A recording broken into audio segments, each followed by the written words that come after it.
Hello friends, मैं हूं आपका होस्ट विशाल और आप सबका एक बार मैं फिर से वार्म वेलकम करता हूं अपनी आज की इस नई वीडियो में। आज की इस वीडियो में हम बात करेंगे मेरी जर्नी की। कैसे जब कैसे मैंने अपना वीज़ा जो है वो रिसीव किया, कनाडा का स्टडी परमिट। मैं आपको अपनी पूरी जर्नी बताऊंगा, एक एक स्टेप और एक एक डेट के साथ, कि मैंने कौन कौन सा स्टेप, कौन कौन सी डेट को मैंने जो है किया था, जिसके बाद मैं अपना वीज़ा जो है गेन करने में सक्सेसफुल रहा। और आप किस तरीके से इन्हीं स्टेप्स के ऊपर चल के आप भी अपना वीज़ा गेन कर सकते हैं। अगर कोई मेरा भाई बहन अपना वीज़ा उसने अप्लाई किया और उसको और लगता है कि मेरा ये स्टेप इससे अच्छा है, वो मुझे कमेंट करके बता दे। या अगर किसी को मेरे स्टेप से सीख मिलती है तो वो भी मेरे लिए बहुत बड़ी बात है। चल, मेरी नॉलेज किसी और के भी काम आ रही है। तो चलो, सबसे पहले जो मेरे भाई बहन इस वीडियो को आज पहली बार देख रहे हैं, काइंडली मेरे चैनल को सब्सक्राइब कर लें, वीडियो को लाइक कर लें और हाँ, शेयर भी कर दें। तो without wasting any time, let's start our video. सबसे पहले जब मैंने अपने डिज़ायर बैंड्स को अचीव कर लिया, उसके बाद फिर मैंने ऑफर लेटर अप्लाई किया था। आई थिंक 20 फरवरी के 21 फेब को मैंने अपना ऑफर लेटर जो है वो अप्लाई किया था। मैंने अपना ऑफर लेटर 3 कॉलेजेस में अप्लाई किया था। Saint Lawrence college, Fanshawe college and Northern college. सबको पता है मैंने ग्रेजुएशन किया नर्सिंग में, बीएससी नर्सिंग। तो मुझे नर्सिंग के रिलेटेड ही आगे कोर्स चाहिए था, तो मुझे ये कोर्स 3 ही कॉलेजेस में अवेलेबल था। फैनशॉ कॉलेज, आपका northern college and Saint Lawrence college. और जब मैंने 2021 को मैंने अपना ऑफर लेटर अप्लाई किया, 2 पेड थे, एक फ्री था।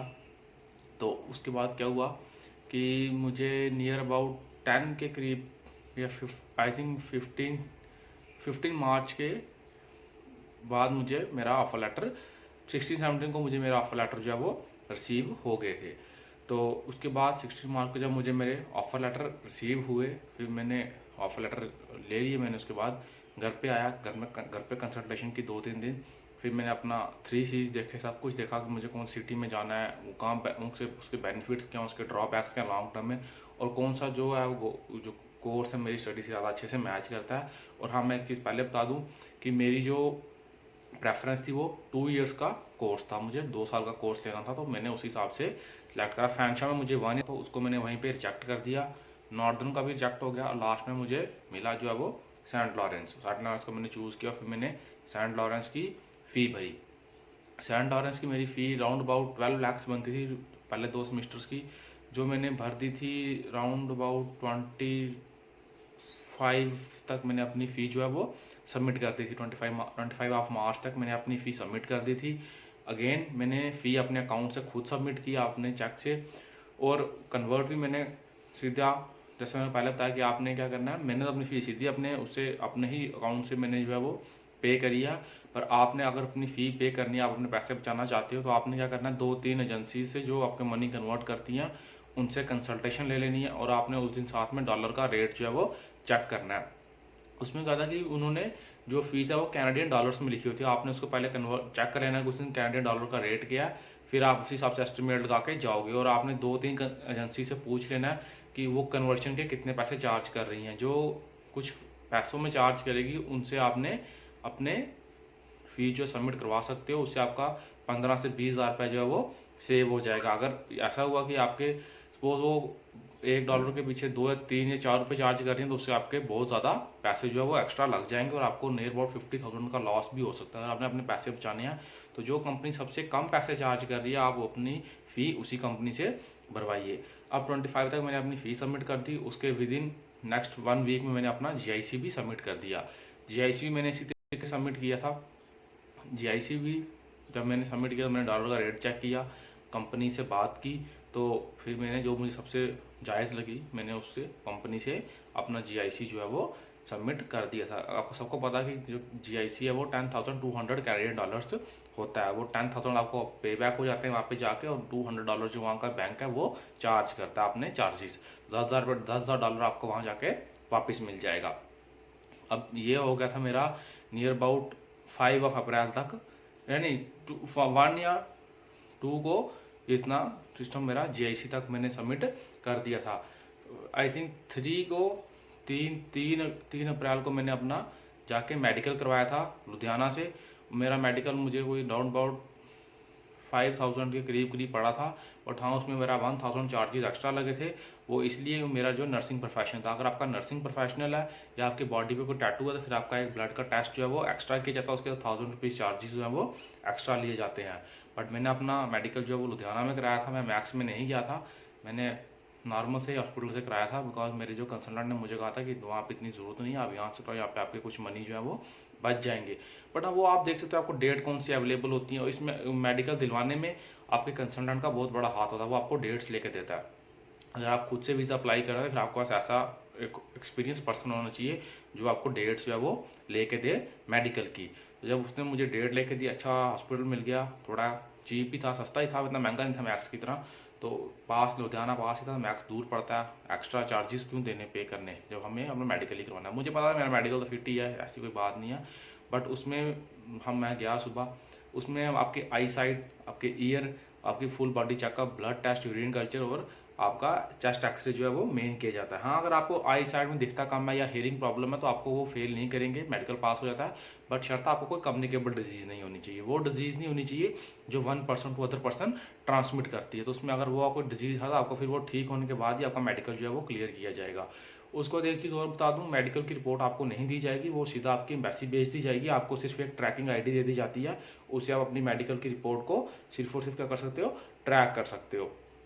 तो मेरा मेडिकल हो गया, उसके विद इन 5 डेज़ के बाद मेरे कंसल्टेंट ने फिर से मेरी काफ़ी ज़्यादा हेल्प करी। उसने मुझे 5 दिन के बाद जो बायोमेट्रिक की डेट लेके दे दी। वो मेरी जलंधर में हुई थी बायोमेट्रिक, तो वो मुझे उसने 4-5 दिन के बाद 9-10 के करीब करीब उसने मुझे, हाँ 9 थी कि 8-9 को मेरी उसने बायोमेट्रिक डेट मुझे लेके दे दी। मैं गया वहाँ पे, जलंधर में बायोमेट्रिक हुई थी जहाँ पे सबकी होती है, जो नॉर्थ इंडिया साइड से, जो खासकर जलंधर बेल्ट से लोग आते हैं, उसके पीछे पीछे वाले पठानकोट ऊपर वाले, सबकी जलंधर ही होती है। ज़्यादा दूर जाने का फायदा कोई नहीं, आपको डेट घर के पास है, जितनी पास अवेलेबल हो सके उतनी एक्सप्लोर कर लेनी चाहिए, उससे आपका मनी और टाइम दोनों की सेविंग हो जाती है। ऐसे दूर जाओगे तो टाइम, हाँ आपको अगर सपोज जलंधर की डेट बहुत आगे है, आपको दिल्ली या चंडीगढ़ पास की मिल रही है, फिर आप वहाँ जा सकते हो। मुझे जलंधर की मिल गई 4 दिन में, तो मैंने जलंधर जाके अपना बायोमेट्रिक करवा ली। सुबह 10 बजे कराया था, आधे घंटे में उन्होंने मुझे फ्री कर दिया था। हाँ, मैंने उसमें उनकी वो जो प्रीमियम सर्विस है वो नहीं ली थी, प्रीमियम सर्विस में होता कुछ भी नहीं है, उसकी सिर्फ उन्होंने एक स्पेशल लाइन लगाई होती है, उसमें वो आपको प्रेफरेंस देकर ट्रीट करते हैं। बट हाँ, उसके वो 3500 रुपीज़ एक्स्ट्रा चार्ज करते हैं, और आपकी बायोमेट्रिक एक आधे दिन का फ़र्क पड़ता है। तो अगर आपको इतनी ज़रूरी नहीं, अगर आप स्टडी वीज़ा ले रहे हो तो अगर आप मेरी बात मानो तो आप प्रीमियम सर्विस मत लेना, आप सिर्फ नॉर्मल ही उसको यूज़ करना, एक दिन से कोई फ़र्क नहीं पड़ेगा। और आप 10 मिनट लाइन में खड़े भी होगे तब भी कुछ ज़्यादा फ़र्क नहीं पड़ेगा। बट है कि हाँ, उसमें आपको 3500 रुपीज़ एक्स्ट्रा जो है वो पे करने पड़ेंगे अगर आप अपनी उनसे प्रीमियम सर्विस को ले रहे हो। तो बायोमेट्रिक करवाने के बाद 14 अप्रैल को मैंने अपनी फ़ाइल लॉन्च कर दी थी। अब मैंने 14 अप्रैल को मेरी फ़ाइल, जिस दिन आई थिंक बैसाखी थी उस दिन, तो उस दिन मैंने अपनी फ़ाइल जो है वो लॉन्च कर दी थी। उसमें मैंने अपने सारे डॉक्यूमेंट्स, अपना एक्सपीरियंस जो भी मेरे पास था, मैंने अपनी इनकम के प्रूफ सब उसमें अटैच कर दिए थे। उसके बाद फिर मुझे वेट करना पड़ा, थोड़े मंदिर भी गया, आगे पीछे भी गया, मन में एक था कि कहीं रिफ्यूज़ल ना हो जाए कुछ। बट आफ्टर एग्जैक्ट 27 डेज़ के बाद मुझे मेरी PPR रिसीव हो गई थी। उस दिन था 10th ऑफ मई को बेसिकली मुझे मेरी PPR रिसीव हो गई थी। मुझे मेल आ गई थी कि आप PPR मेरी आ गई, your visa is confirm, application आपकी कन्फर्म हो गई है। बट हाँ, इसमें एक चीज़ हो रहा है, जब आप किसी भी कंसल्टेंट से अगर अपनी फ़ाइल लॉन्च करवा रहे हो तो कोशिश करना कि आप उसमें ID अपनी दो। कंसल्टेंट भी देते हैं बट कई कंसल्टेंट क्या करते हैं, ID अपनी देते हैं। अगर वो अपनी ID दे रहा है आप उससे उसका ID पासवर्ड ले सकते हो ताकि आप खुद भी अपने प्रोसेस को ट्रैक कर सको। अदरवाइज वीज़ा कंसल्टेंट को तो पता ही होता है। तो 10th को मेरी मेल आ गई थी, 12th को मैं अपने कंसल्टेंट के पास गया, फिर वहाँ पे उसको मैंने स्वीट्स दी, ग्रीटिंग्स दी, जो भी था। फिर मैंने अपना पासपोर्ट दिया स्टैंपिंग के लिए। तो उसके मैंने प्रीमियम सर्विस करवाई थी। उसके आई थिंक मुझे 10,000 कुछ रुपीज़, मुझे 12,000 आई थिंक मैंने उसके एक्स्ट्रा दिए थे। उसके मैंने प्रीमियम सर्विसेज में उसका अपना पासपोर्ट जो है वो स्टैंप करवा लिया था। वो पासपोर्ट मुझे विद इन 1 वीक रिसीव हो गया था। और उसके बाद जब मुझे मेरा पासपोर्ट रिसीव हो गया, इमीडिएटली मैंने अपनी टिकट्स भी करवा ली थी। तो मैंने अपनी जो कनाडा की टिकट्स कराई थी वो मुझे थोड़ी सी लिटिल बिट चीप पड़ गई थी एज़ कम्पेयर टू अगर मैं थोड़ी लेट करवाता। उसके बाद मेरे कुछ फ्रेंड्स ने उसके बाद करवाई, बट उनको वही टिकट 30,000 तक एक्स्ट्रा पड़ी, बिकॉज जितने आप लेट करवाओगे, जितना आपकी फ़्लाइट की टाइमिंग पास आती जाएगी, आपको उतनी वो जो टिकट है वो एक्स्ट्रा पड़ती है।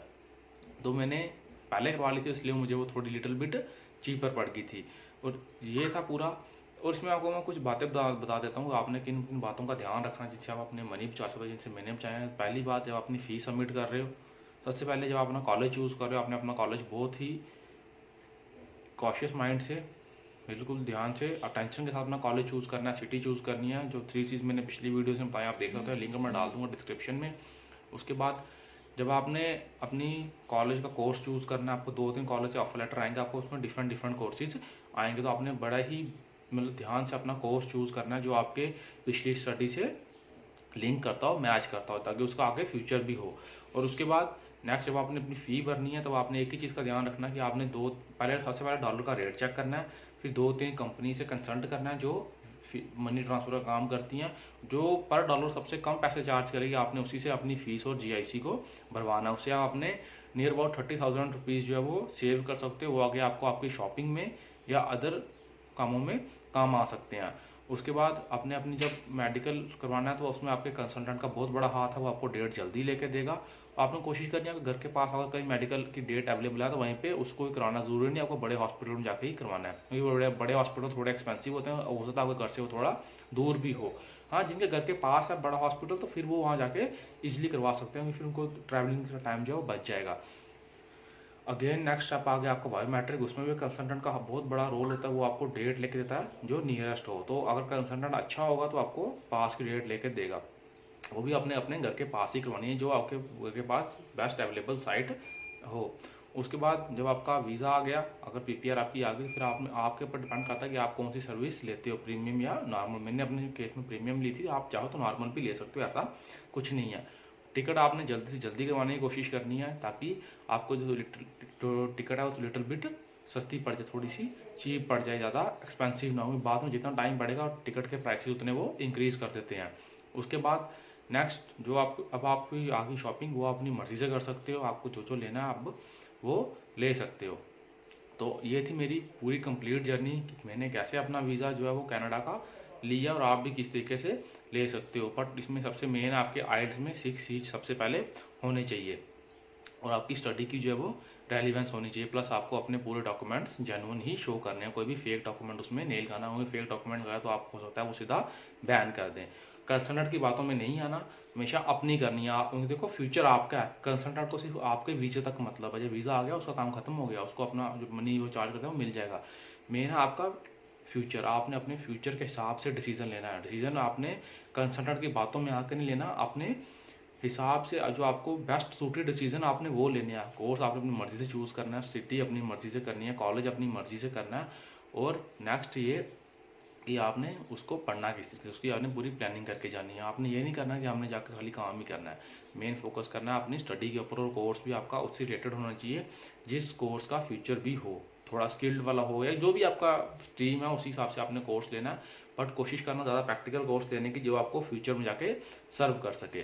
तो ये थी आज की वीडियो। अगर किसी को वीडियो अच्छी लगी हो, kindly like my video, share it with your friends who are in the planning of moving abroad or to Canada, so they may get some help from this video. Thank you.